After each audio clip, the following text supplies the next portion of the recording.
New Zealand के खिलाफ कराची में खेले जा रहे पहले टेस्ट मैच में पाकिस्तान की सारी टीम पहली इनिंग में 438 रन बनाकर आउट हो गई। इस वक्त न्यूजीलैंड की पहली इनिंग जारी है। मंगल को दूसरे दिन के आगाज पर कप्तान बाबर आजम बगैर किसी इजाफी रन के 161 रन पर आउट हो गए।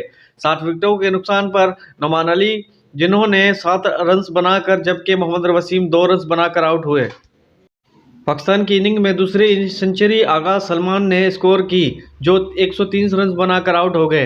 वीडियो में आगे बढ़ने से पहले आपसे छोटी सी रिक्वेस्ट है, आपने अभी तक हमारे चैनल को सब्सक्राइब नहीं किया तो चैनल को कर दे सब्सक्राइब, बेल के आइकन को भी दबा दे और ऑल पे प्रेस कर दे ताकि आने वाली वीडियो का नोटिफिकेशन आप तक पहुंचता रहे। तो चलते हैं बिना टाइम वेस्ट की वीडियो की जानिब।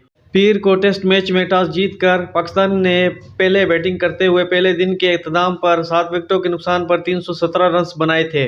पहले दिन सरफराज अहमद और बाबर आजम के दरमियान 196 रन की उम्दा शराकतदारी की वजह से पाकिस्तान की मैच में पोजीशन मुस्तहकम हो गई।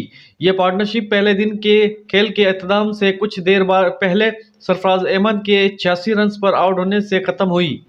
पहले दिन पाकिस्तान की बैटिंग लाइन टीम कुछ अच्छा आगाज ना फराहम कर सकी और 48 के मजमूई स्कोर पर पाकिस्तान के 3 बल्लेबाज आउट हो चुके थे। पहले विकेट अब्दुल शफीक की गिरी और जो 7 रन बनाकर, जबकि दूसरा शान मसूद 3 रन बनाकर आउट हुए। आउट होने वाले तीसरे बल्लेबाज ओपनर इमामुल थे जो 24 रन बना सके।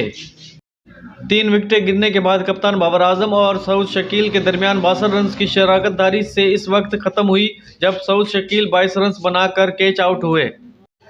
पांचवी विकेट 306 रन के मजमूई स्कोर पर सरफराज अहमद की गिरी, जिन्होंने 86 रन बनाए। दोनों टीमों के दरमियान पहले टेस्ट मैच के लिए पाकिस्तान ने टीम की तब्दीली की और साबिक कप्तान सरफराज अहमद और फास्ट बॉलर हमजा को टीम में शामिल किया गया। इन दोनों के अलावा कप्तान बाबर आजम, इमामुल हक, अब्दुल शफीक, शान मसूद, सऊद शकील, आगा सलमान, नोमान अली, मोहम्मद वसीम और इब्रार अहमद भी टीम में शामिल हैं। ताज़ा अपडेट है आज की वीडियो अच्छी लगे लाइक करें, शेयर करें, चैनल को जरूर सब्सक्राइब कर दें। मिलते हैं अगली वीडियो में, अपना ख्याल रखिएगा, बाय बाय।